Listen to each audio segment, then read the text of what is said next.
আব্বা mobile charge থেকে খুলছে কে? ওই যে লাইটটা চার্জে লাগাইছি, রাত্রে লাইট লাগবো তো এর লাগা। তুই লাইট খুলে মোবাইল চার্জে লাগাই দে যা। এটা আপনি কি করলেন? মোবাইলে 1% চার্জ নেই। আপনার যা ইচ্ছা করেন, আমার মোবাইলে এখনই 100% চার্জ লাগবে। 100% আমি এখন কেমনে করবো? যা তুই আবার চার্জ দিয়ে দে, হয়ে যাবো। যা যা যা। আমি এখনই মোবাইল নিয়ে বাইরে যাবো, বাইরে যাবো বন্ধুগুলো গেম খেলবো। এখন কেমনে যাবো? দিলেন তো মাথাটা গরম করে। আমি এত কিছু জানি না, আজকে আবার একটা পাওয়ার ব্যাংক কিনে দেওয়া লাগবে। আরে কি করছিস? পাওয়ার ব্যাংক চার্জে লাগা, চার্জ হয়ে যাবে। যা যা করে যা। দূর ভালো না, আমার মোবাইল থেকে লাইট বেশি হয়ে গেছে। কি হয়েছে তোর? বন্ধু তোরা অপেক্ষা রাখছি, সরি। আরে কি হয়েছে সেটা তো বল। আর আমি মোবাইলটা চার্জ দিয়েছি, আবার চার্জ থেকে মোবাইলটা খুলে রাখছি। এখন মোবাইলে 1% চার্জ নেই। নাকি লাইট চার্জ দিছি, এখন কত গেমটা লাগে। তোর তো আমি কইলামই আমরা আজকে ফুটবল খেলবো, তুই না গেম নিয়ে পড়ে আসস। আর তোর আব্বা হয়তো কোনো প্রয়োজনে লাইটটা চার্জ দিছে।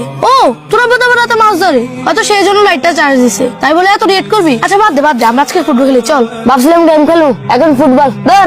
আরে চল সমস্যা নাই, এইগুলো নর্মাল বিষয়, এগুলো নিয়ে রাগ করলে হয়।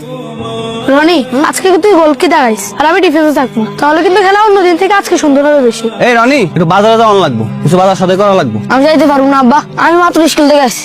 আমি এখন ফুটবল খেলতে যাবো। বেশি দেরি হইব না, দোকানে সব সদাই নেওয়া আছে, তুই যাবি সদাইগুলো নিয়ে চলে আসবি। যা। আপনি নিজে যাইতে পারেন না, আমারও বলেন কেন? আরে আমি তো চাচা লাগে তো পাশের গ্রামে যাবো। যা বাবা যা যা, তুই একটু যা যা। রনি আমার বাজার একটা কাজ আছে, চল আমরা এক লগে যাই। শান্তিতে একটু খেলবো, ওইটাও পারি না। চল। তোর বাজারে কি কাম রে? ওই যে আমি স্টুডিওতে যাবো একটা ছবি আনতে। আচ্ছা তুই তোর বাবার সাথে এমন আচরণ করিস কেন? আমি কি আচরণ করলাম? এই যে খুব রুড ভাষায়। আরে বাদ দে, যখন হারাবি তখন ঠিকই বুঝবি। কি কথাগুলো? চল চাচা ওই যে ছবিটা কি বের করছেন? হ্যাঁ বের করছি। ছবিটা তো অনেক পুরাতন, এখানে তো তোমার চিনে যায় না। অনেক আগের ছবি তো, এই জন্যই। এই জন্য তারপরে কত দেবো চাচা? দাও 50 টাকা দাও। এটা কার ছবি রে? দেখবি। উনি কে? আর কোলের পিচ্ছিটাকে? এই যে উনি আমার বাবা। আর বাসের পিচ্ছিটা এটা হলাম আমি। উনি তোর আব্বু? আমি তো তোর আব্বুরে কখনো দেখি নাই। তোর আব্বু তো পুরো তোর মতো। আর এটাই বাবার সাথে আমার একমাত্র স্মৃতি। আম্মু বলছিল এই ছবিটা তোলার 1 সপ্তাহ পরে নাকি আব্বু মারা যায়। তাহলে তো তুই অনেক ছোট থাকতে তোর আব্বু মারা গেছে। জানিস বাবা না আমাকে অনেক আদর করতো, আমি এখন ওনাকে ভীষণ ভাবে মিস করি। তুই যখন তোর বাবার সাথে খারাপ ব্যবহার করিস না, তখন শুধু আমার মাথায় একটা কথাই আসে, তোর বাবা আছে বলে তুই এমন করতে পারিস। আর আমার কথা চিন্তা কর, আমি তো আমার বাবাকে বাবা বলে ডাকতে পারি না। হায় রে, আজকে যদি আমার বাবা বেঁচে থাকতো না, তুমি যা বলতো আমি সব শুনতাম, সব মানতাম। কোনো কথা আমি অমান্য করতাম না, আমি ওনার সাথে রাগ করে থাকতাম না।